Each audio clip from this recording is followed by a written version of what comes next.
Hoje temos um palestrante novo na casa, primeira vez que vai palestrar aqui. Nosso irmão Leonardo virá para nos falar sobre a parábola do filho pródigo. Leonardo, então, por gentileza.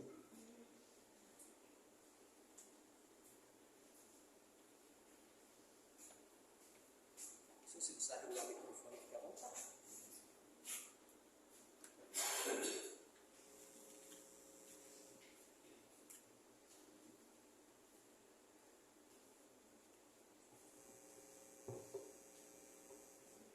Boa tarde a todos. É um prazer imenso estar aqui pela primeira vez para passar uma mensagem. Claro que nesse momento nós sempre somos ajudados, não somos só nós mesmos que estamos aqui, mas também espíritos que nos auxiliam bastante a uma mensagem. E o encontro não começa aqui com essa mensagem, começa muito antes, com a bela música que nós ouvimos para acalmar nossos corações, com essa bela prece também, cantada por todos. E agora é o momento de acalmarmos o nosso coração, mas também procurarmos levar alguma mensagem a mais para nossas vidas. O objetivo é sempre esse, que a gente possa buscar algo a mais. E o objetivo dessa palestra de hoje é trabalhar um pouquinho a parábola do filho pródigo, só que numa visão totalmente diferente. Então, o que eu queria trazer para vocês hoje é uma parábola vista de uma maneira diferente, vista por autores espíritas, muito mais profunda. Com certeza essa parábola a maioria de vocês já ouviu, né? Ela é maravilhosa e também muito polêmica, mas hoje nós vamos nos enriquecer muito mais a fundo com ela. Nós vamos procurar entendê-la de uma maneira mais profunda, para que nós trouxéssemos ela para o nosso dia a dia, para a nossa vida.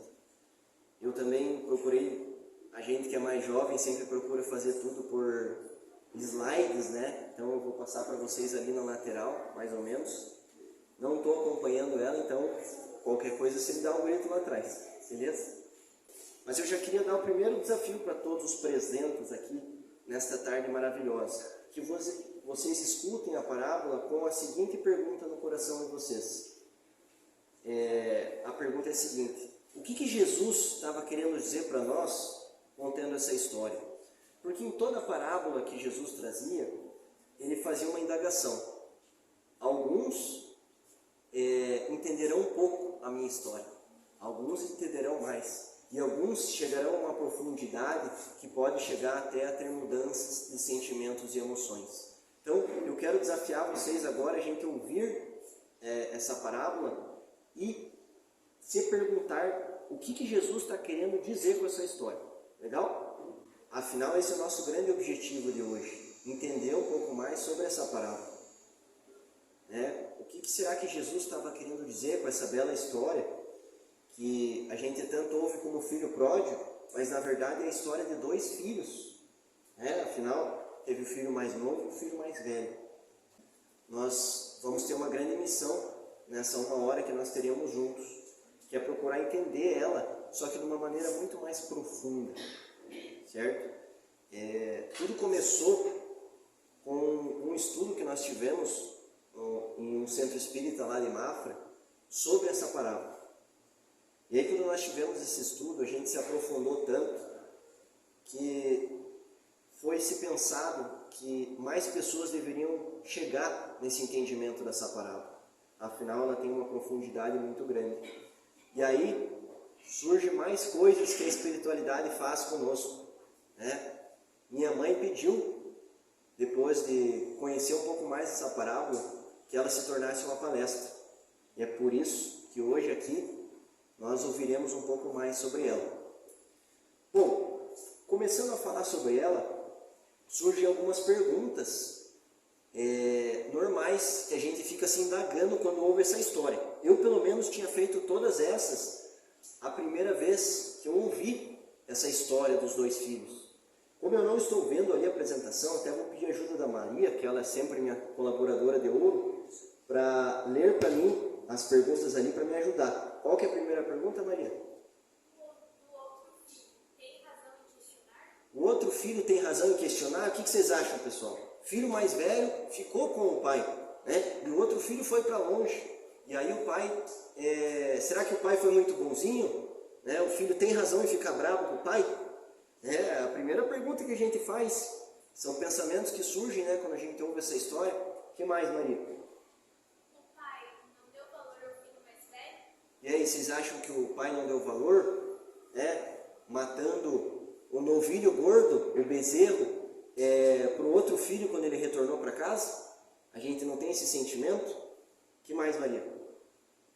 O filho gastou toda a sua herança? E aí, pessoal, será que o filho mais novo, quando foi para longe, ele gastou tudo que tinha? Por isso que ele resolveu voltar? Será que ele voltou só por isso? São perguntas que a gente deixa no nosso coração ouvindo essa história, né? O que mais? O pai foi muito bonzinho em perdoar? E aí, o pai foi muito bonzinho? Se você fosse o pai, você perdoaria? Vários pontos aí para a gente ir pensando sobre essa história. Quem representa o pai? Quem representa o pai? E talvez seja uma das primeiras grandes perguntas. Obviamente, pessoal, que Jesus não contaria essa história para nós à toa, né? Ele procuraria colocar uma profundidade muito maior nessa história. Então, quem que poderia ser o pai nessa história? Quem que Jesus chamaria de pai? O que vocês acham? Faz sentido pensar em Deus? Sim ou não, pessoal? O que vocês acham? Sim? Pessoal, então esse é o primeiro ponto que eu queria colocar para a gente pensar nessa história. Vamos pensar no pai dessa história, o pai dos dois filhos, como Deus. Uma inteligência suprema, causa primária de todas as coisas, para a gente tentar entender o que Jesus está querendo trazer para nós com essa história. Legal? Vou passar aqui. Se eu não me engano, agora na apresentação tem um reforço muito importante de como nós faremos esse estudo de hoje para entender o que Jesus estava querendo dizer. Então assim, pessoal, para nós entendermos de fato, porque cada palavra que Jesus falava tinha um grande significado. Então nós vamos estudar essa parábola trecho por trecho, certo? Para que a gente tenha um entendimento mais profundo do que Jesus estava querendo dizer. Claro que se nós fôssemos estudar de fato tudo o que Jesus queria, nós íamos passar uma semana pelo menos para estudar essa parábola, porque ela é bem complexa. Nós vamos focar em alguns pontos principais que eu acho que dá para a gente trazer para o nosso dia a dia, certo? Sempre lembrando, pessoal, que isso aqui é uma interpretação que nós estaremos fazendo hoje. Ou seja, Léo, eu não concordo com isso. Eu tive outro entendimento dessa parábola. Tudo bem? Tudo bem. Eu acho que cada um tem um entendimento, né? Como Jesus dizia, alguns entenderão de uma forma, outros entenderão de outra. Mas hoje nós vamos focar num entendimento baseado principalmente num livro escrito pelo Alírio Cerqueira Filho, que é Inteligência Consciencial. Acho que, se não me engano, ele está até ali nas referências, tá, pessoal? Nós temos um capítulo nesse livro do Alírio que ele fala só sobre essa parábola. O nome do capítulo é O Alto Amor, capítulo 7. Então ele destrincha um pouquinho essa parábola e é o que nós faremos agora. Vamos lá então, que promete essa tarde. Vamos começar essa história e a minha assistente ali, a Maria, vai ajudar bastante a gente. Pessoal, vamos para o primeiro trecho da parábola. Jesus continuou. Um homem tinha 2 filhos. O mais novo disse ao seu pai: Pai, quero a minha parte da herança. Assim, ele repartiu sua propriedade entre eles. Não muito tempo depois, o filho mais novo reuniu tudo o que tinha e foi para uma região distante. E lá desperdiçou os seus bens, vivendo irresponsavelmente. Muito bem, então, começo da história que nós acabamos de ouvir. Pessoal, não sei se vocês conseguem reparar, mas tem alguns trechinhos grifados ali, vocês conseguem ver? Joia. Nós vamos se basear principalmente em cima desses trechos grifados para chegar em traduções mais profundas. Então, a Maria leu para nós, gratidão, que voz bonita, bem melhor que a minha, mas vamos lá. Pessoal, ó, primeiro trecho grifado está escrito ali, ó, Pai, quero a minha parte da herança. Assim ele repartiu sua propriedade entre eles. Pessoal, pensando no Pai como Deus, que herança é essa que o Filho está exigindo? Certo? Primeiro ponto para a gente se perguntar, né? Se o Pai é Deus na história, que herança é essa que o Filho está exigindo? E outro ponto importante, né, pessoal? Se o filho mais velho realmente fosse injustiçado, esse primeiro trecho já mostra que não. Porque o que está escrito ali? Ó? Ele repartiu sua propriedade entre eles. Ou seja, o pai deu a herança para os dois filhos. Não foi só um filho que recebeu a herança de Deus. E o que esse trecho está querendo dizer? O que Jesus está querendo dizer com isso? Bom, olha que legal o que o livro traz para nós, tá? Ele fala o seguinte: quem pede é o filho mais novo, mas ambos ganham. A herança representa tudo que Deus oferece para evoluir, especialmente suas leis naturais. Recebemos tudo o que é necessário para sermos felizes, que é a maior necessidade do ser. Pessoal, só o primeiro trecho. E olha o aprendizado que a gente já está tendo, né? O que ele quer dizer com isso? Que Deus dá herança para todos nós. Todos que estamos aqui recebemos a herança de Deus, que é tudo que nós precisamos para sermos felizes. Uns recebem mais material, outros menos materialmente falando. Outros recebem pais mais evoluídos, mais carinhosos, outros menos. Mas todos recebemos o que é necessário para sermos felizes. É isso que Jesus está querendo dizer com esse primeiro trecho, quando ele fala que o pai deu herança para os dois filhos. Interessante, pessoal, bacana. Esse é o primeiro ponto, bem legal. Segundo trecho que nós ouvimos ali da Maria. O filho mais novo reuniu tudo o que tinha e foi para uma região distante. E lá desperdiçou seus bens, vivendo irresponsavelmente. Pessoal, o que seria o filho reunir tudo o que tinha e ir para longe? Para onde que esse filho está indo? E o que seria viver irresponsavelmente? De novo, o que Jesus está querendo trazer para nós? E aí vem de novo o livro trazer para nós uma elucidação bem legal. Ó, reunir tudo e ir representa se afastar da casa do Pai. E quantos de nós não se afastamos de Deus, já, da casa do Pai, do caminho do bem? É isso que o filho está fazendo, se afastando de Deus. E viver irresponsavelmente seria como gozar a vida, entre aspas, né? Buscando somente os prazeres egóicos, sensuais e efêmeros. Pessoal, então assim, ó, quando ele fala que o filho foi para longe e viveu irresponsavelmente, ele quer dizer que o filho se afastou de Deus, se afastou do caminho do bem e procurou o caminho só do orgulho, do egoísmo, dos prazeres, o prazer na bebida, o prazer na comida, o prazer no sexo, né? Foi buscar somente os prazeres, o que muita gente fala de gozar a vida, né? Mas no fundo a gente sabe que esse não é o caminho. Inclusive a gente até pode puxar uma outra parábola que tem a ver com isso, que é a parábola da porta larga e da porta estreita. O que essa parábola diz? Que a porta larga foi o que o filho buscou, né? Os prazeres, tudo que é mais fácil, e a porta estreita é aquela porta difícil da gente ir, né? Até vou brincar com vocês. Uma vez eu fui numa palestra que o palestrante disse bem assim: o espiritismo é para quem aguenta. Por quê? Porque não é fácil, né? Quando a gente começa a entender qual é o caminho do bem, para você seguir ele, minha nossa, quando você não quer fazer alguma coisa certa no teu dia a dia, você já lembra, putz, estão me observando, putz, esse não é o caminho. Então, o espiritismo é só para quem aguenta. Por isso que a porta é estreita, por isso que é difícil da gente ir por essa porta. Então, pessoal, esse é o primeiro trecho, só o comecinho da parábola, e olha o entendimento que nós podemos chegar com o que Jesus está querendo dizer. Legal? Vamos continuar essa história que tem bastante coisa para a gente ver hoje. Depois de ter gasto tudo, houve uma grande fome em toda aquela região, e ele começou a passar necessidade. Por isso, foi entregar-se com um dos cidadãos daquela região, que o mandou ir para seu campo a fim de cuidar de porcos.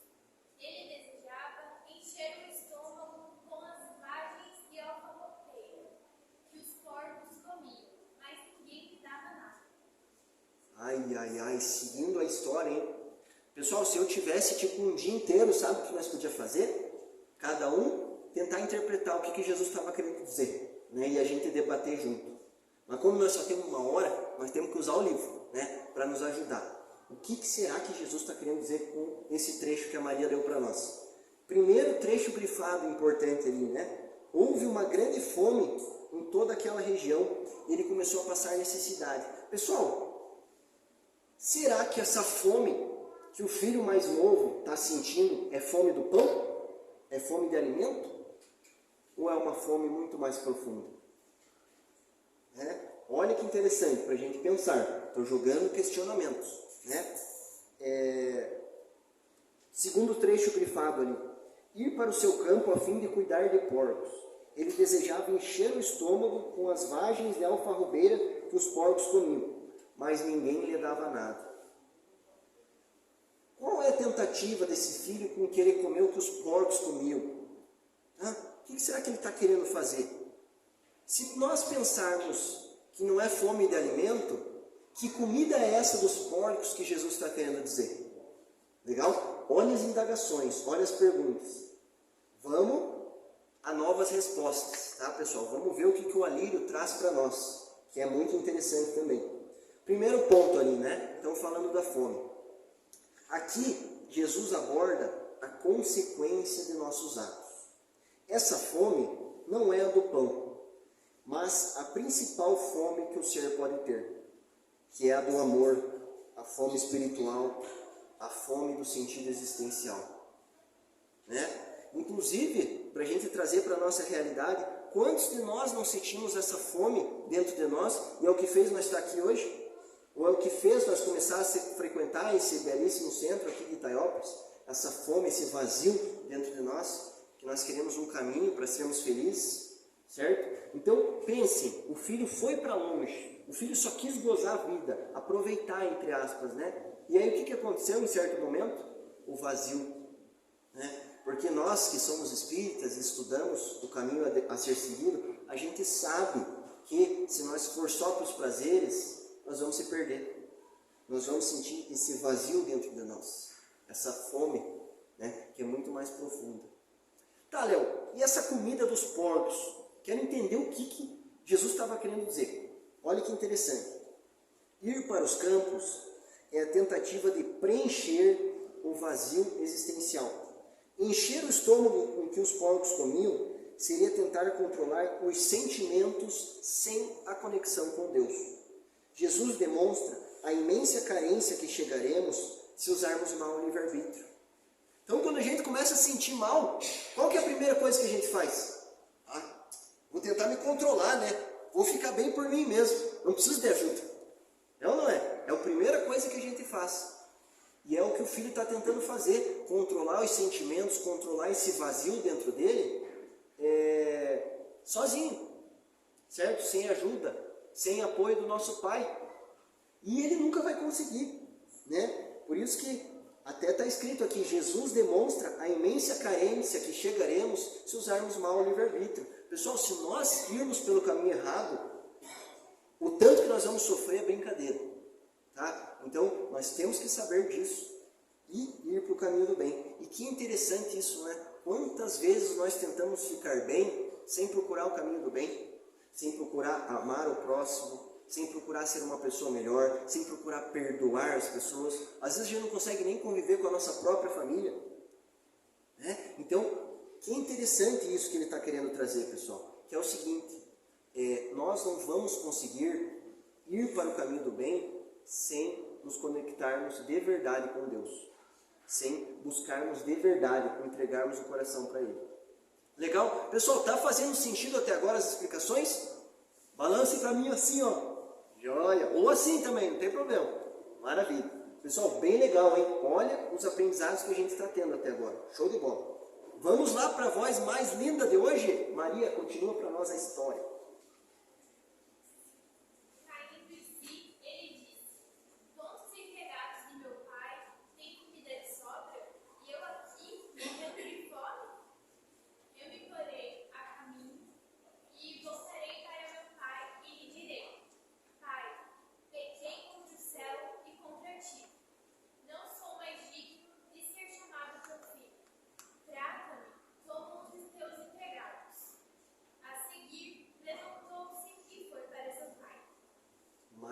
trecho. E bastante coisa para a gente ver. Pessoal, muito legal, né? Eu diria agora que essa é uma das partes mais legais da história. Por quê? Já começa com as primeiras palavras que estão escritas ali. Caindo em si. Tá? Esse é um dos momentos mais importantes, eu diria, na vida de todos nós. Porque todos nós já tivemos esse momento, certo?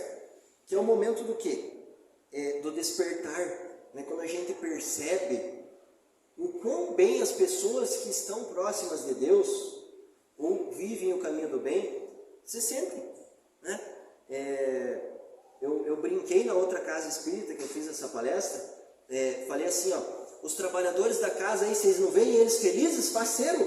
Todo sábado estão sorrindo. Por quê? Estão seguindo o caminho de Deus, estão em comunhão com Deus. E aí estão loucos de faceiro. É isso que o filho está sentindo nesse momento. Ele está percebendo, poxa, quantos empregados de meu pai têm comida de sobra, ou seja, estão bem. E eu aqui morrendo de fome, e eu aqui sofrendo tanto. É o momento do despertar, né? Eu acho que até fica fácil. Não sei se todos vocês assistiram o filme Os Mensageiros, mas quando eles vão lá no umbral, esticar o braço ali, né, e falar, venha, né? E muitos ainda não vão, mas tem um momento no final do filme que é o momento do despertar, né, em que ele desperta e procura sair daquele local, sair daquele estado de espírito. Legal? Outro trecho grifado muito legal é: a seguir levantou-se e foi para o seu pai. Vamos refletir um pouquinho sobre esses trechos, porque o autor ele também traz bastante elucidações. Joia? Pessoal, vamos lá, pensar sobre esse trecho. Eu sei que é bastante conteúdo, mas o objetivo hoje é a gente zerar essa história. Então, conto com vocês para estarem bem focados. Primeiro, Jesus se refere aqui ao momento que acontecerá cedo ou tarde na vida de todos nós. O despertar consciencial. O instante em que tomamos consciência das nossas atitudes equivocadas e percebemos a abundância na casa do Pai. Conexão com Deus. Até tem uma frase que eu deixei grifada aqui para passar para vocês, que é de João, capítulo 10, versículo 10, que diz o seguinte: eu vim para que tenham vida e a tenham com abundância. Tá? O que Jesus está querendo dizer com isso? Quem desperta e percebe o quão bom é se conectar com Deus, o quão bom é seguir o caminho do bem, sabe que vai viver com abundância, não vai faltar nada, pessoal.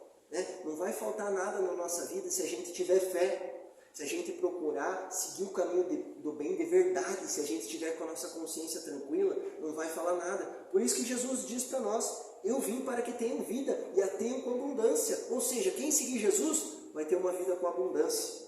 Mas não é abundância financeira, é abundância de paz interior, é abundância de felicidade, de alegria. Afinal, como foi dito no primeiro trecho, Deus dá a nossa herança, tudo que nós precisamos para ser feliz. Joia? Essa é a primeira explicação desse trecho. Segundo, se colocar no caminho de volta significa admitir que caiu em tentação. E aí vem um trecho importante para a gente pensar também. Mateus, capítulo 26, versículo 41, que ele diz o seguinte: vigiai e orai para não cairdes em tentação. Por que Jesus está querendo dizer isso para nós? Porque todos nós podemos cair. Quantas vezes que nós caímos em tentação? Quantos sábados que você poderia vir aqui e você, hoje eu não vou, está muito calor. Ou quantas vezes eu podia ajudar uma pessoa, mas eu finjo que não vi. Certo?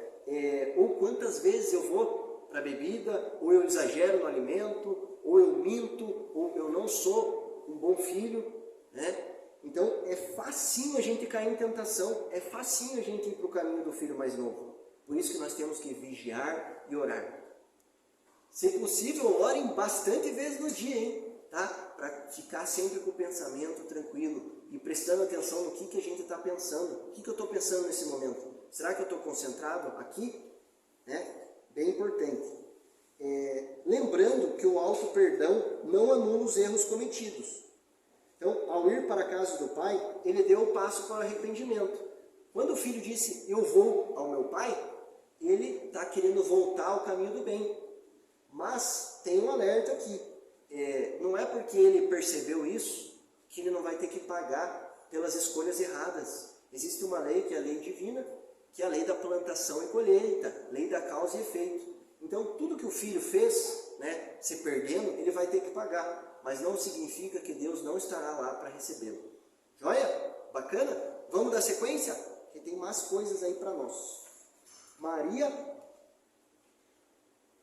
Estando ainda longe, seu pai o viu e, cheio de compaixão, correu para seu filho e o abraçou e beijou.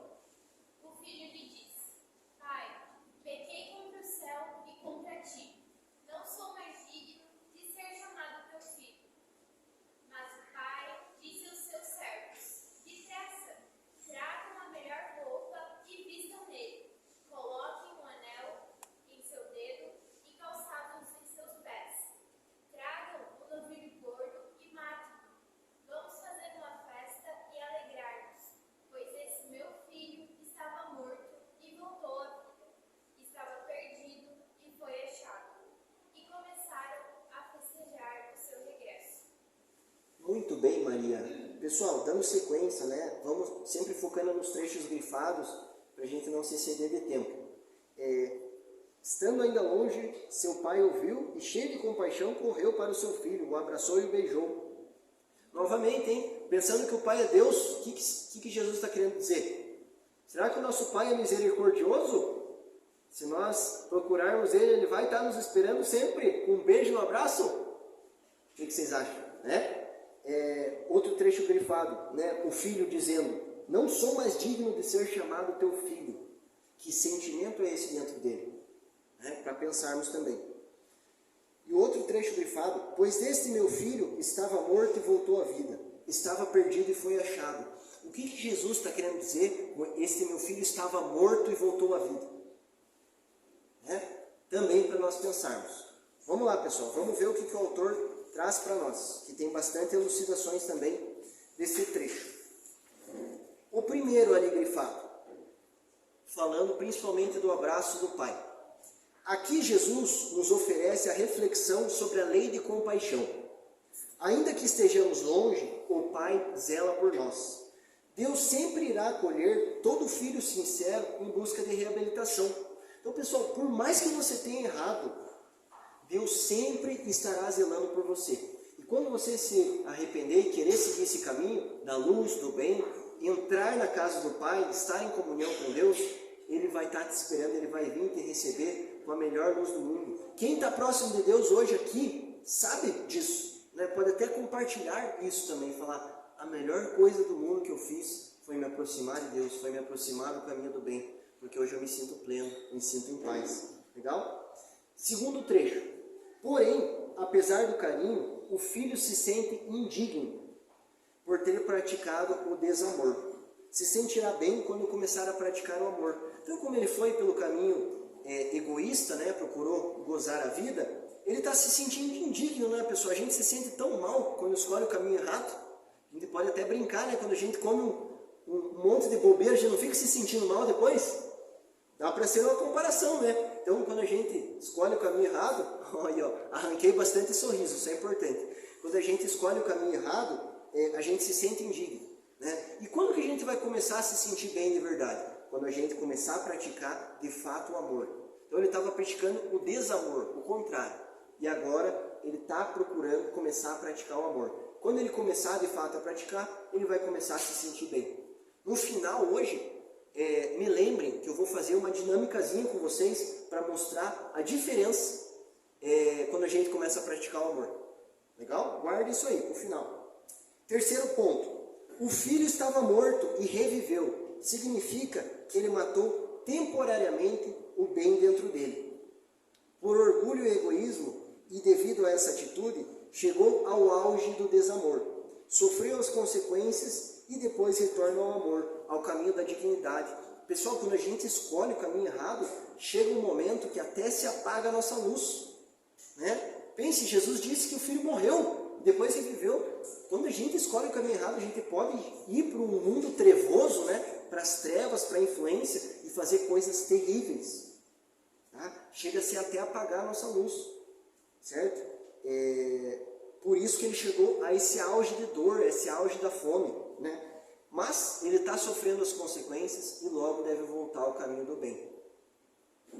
Maravilha? Pessoal, ficou claro esse trecho bacana até agora? Vamos dar sequência aí à nossa história. Agora, pessoal, vem outro trecho muito legal da história. É a hora da gente começar a falar do outro filho, do filho mais velho. Vamos dar uma olhada. Enquanto isso, o filho mais velho estava no campo. Quando se aproximou da casa, ouviu a música e a dança. Então chamou um dos servos e perguntou-lhe o que estava acontecendo. Esse lhe respondeu: seu irmão voltou, e seu pai matou um novilho gordo porque o recebeu de volta são e salvo. O filho mais velho encheu-se de ira e não quis entrar.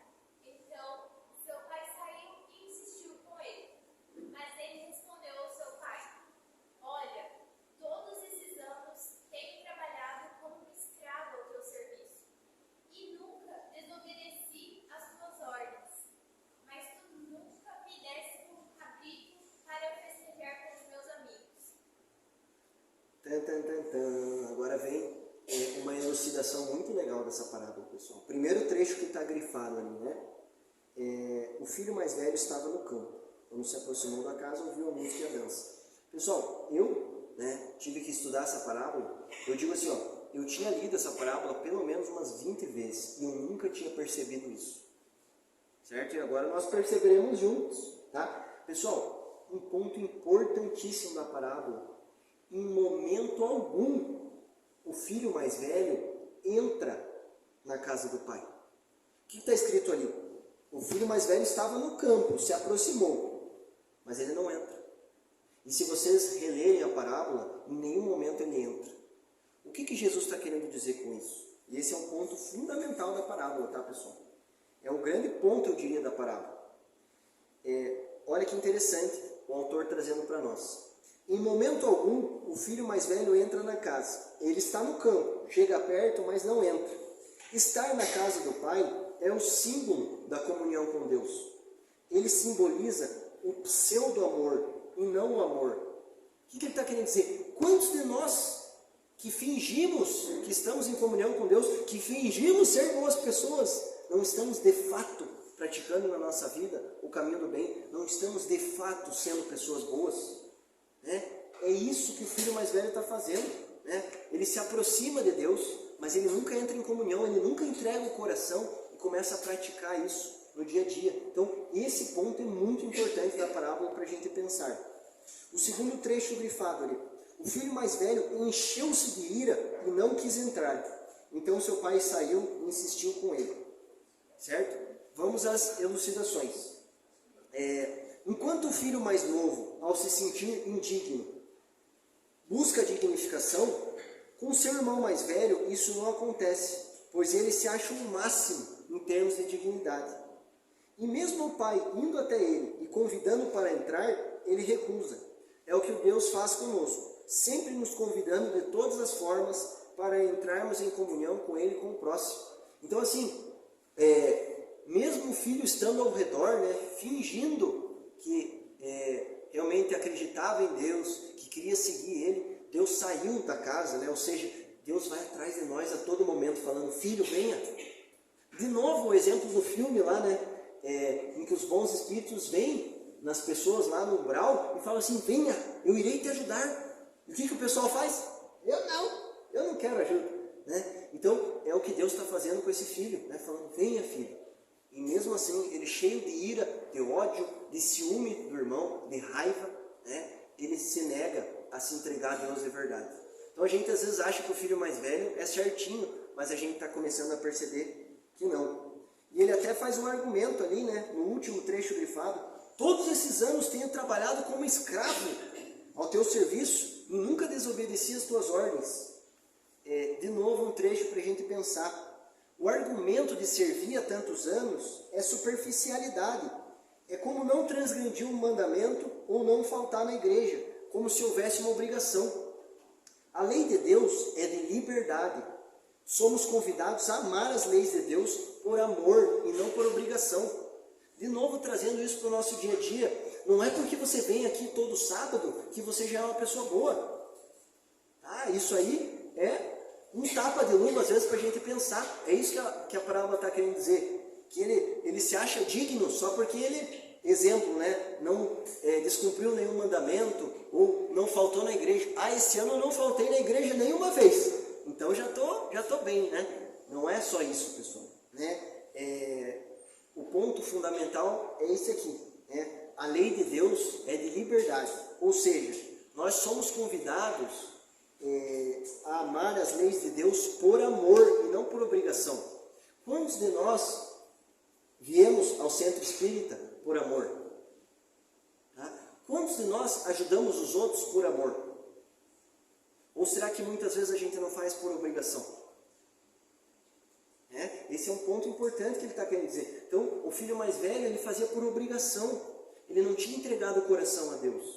E é por isso que ele mostra-se tão errado quanto o outro filho.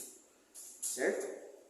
Vamos lá, pessoal, que tem o nosso fechamento, tá? O último trecho da parábola. Maria? Quando volta para casa, seu filho, que esbanjou os seus bens com as prostitutas, matas um novilho gordo para ele? Disse o pai: meu filho, você está sempre comigo, e tudo que tenho é seu. Mas nós tínhamos que celebrar a volta desse seu irmão e alegrar-nos, porque ele estava morto e voltou à vida, estava perdido e foi achado. Muito bem, né, pessoal? O nosso último trecho para fechar essa parábola e ter as conclusões da história. Primeiro, continua-se a revolta do filho, né? Quando volta para casa, esse seu filho que esbanjou teus bens com as prostitutas, matas o novilho gordo para ele. Por que será que tem tanta raiva no teu filho? Certo? E aí, novamente, Jesus traz um ponto muito importante para a gente pensar. Todo indivíduo que vive atacando o outro, na verdade, deseja agir como acusado, mas nega e reprime o desejo de forma intensa.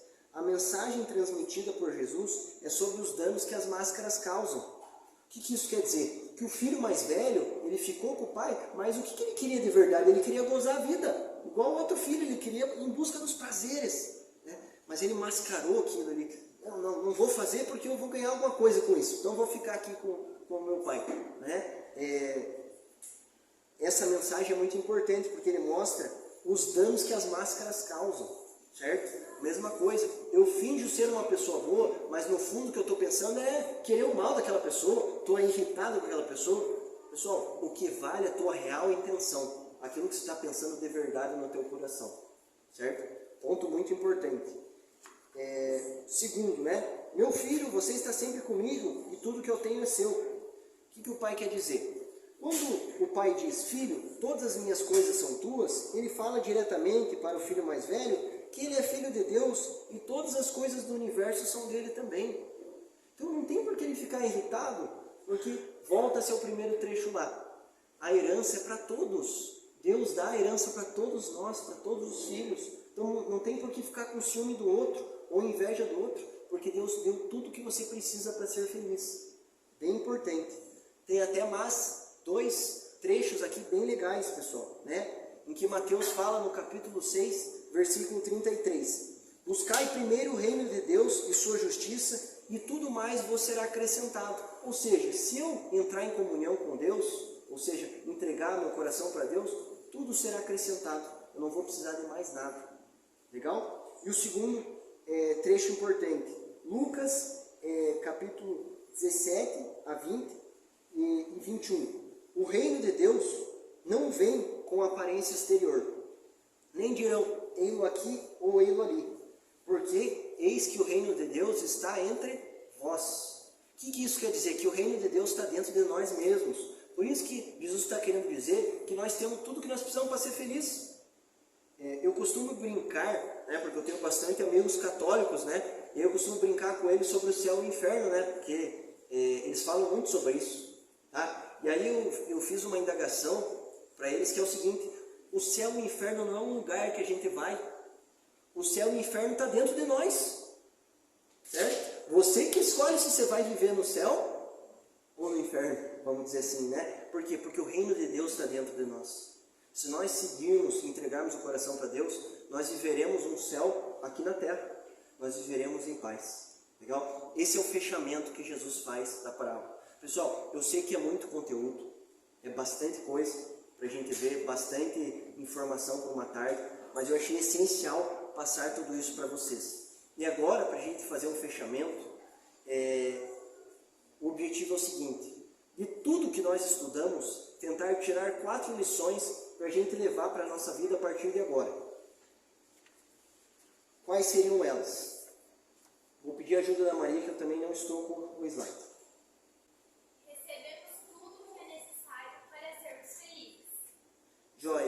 É o que nós falamos praticamente a maioria da tarde, né? Recebemos tudo que é necessário para sermos felizes. A herança é para todos, certo? Ou seja, temos que ter fé em Deus e saber que nós temos tudo que é preciso para ser feliz. Deus deu a herança para você, para mim, para todo mundo.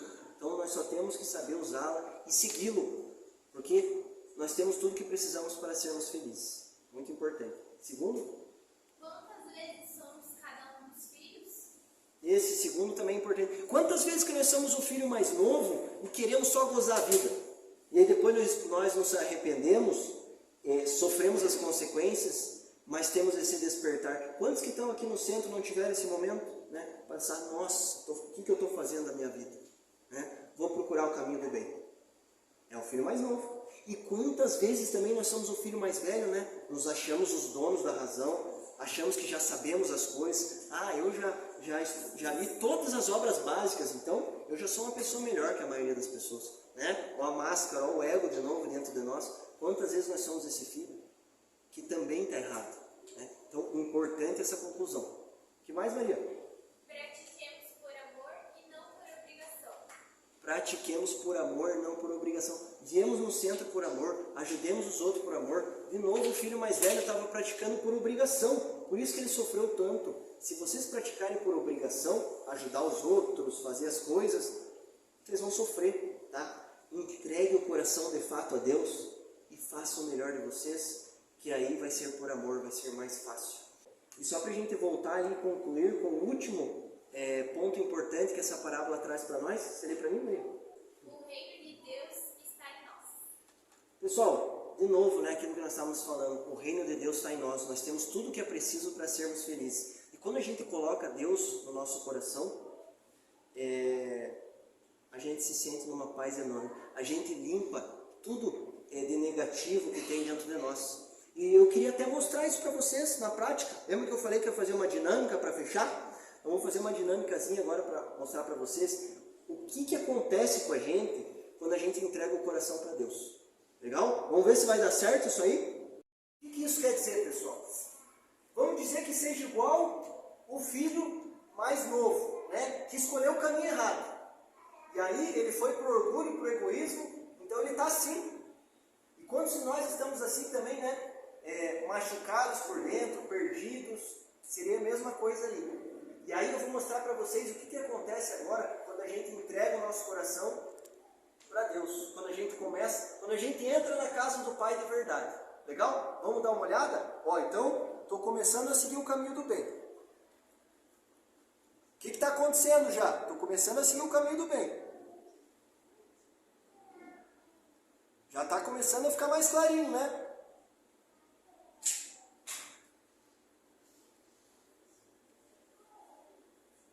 Pessoal, o que vai acontecer em algum momento?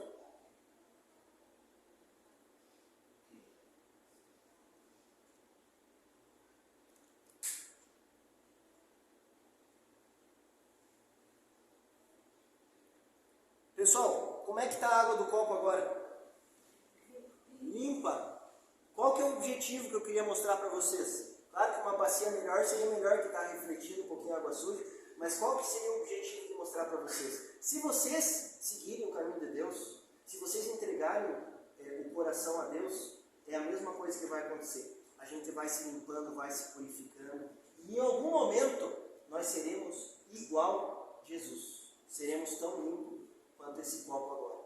E vocês lembram como ele estava sujo, né? Pessoal, gratidão enorme, foi muito bom estar aqui na casa a primeira vez. E é isso, passo de novo a palavra aí para o coordenador. Obrigado.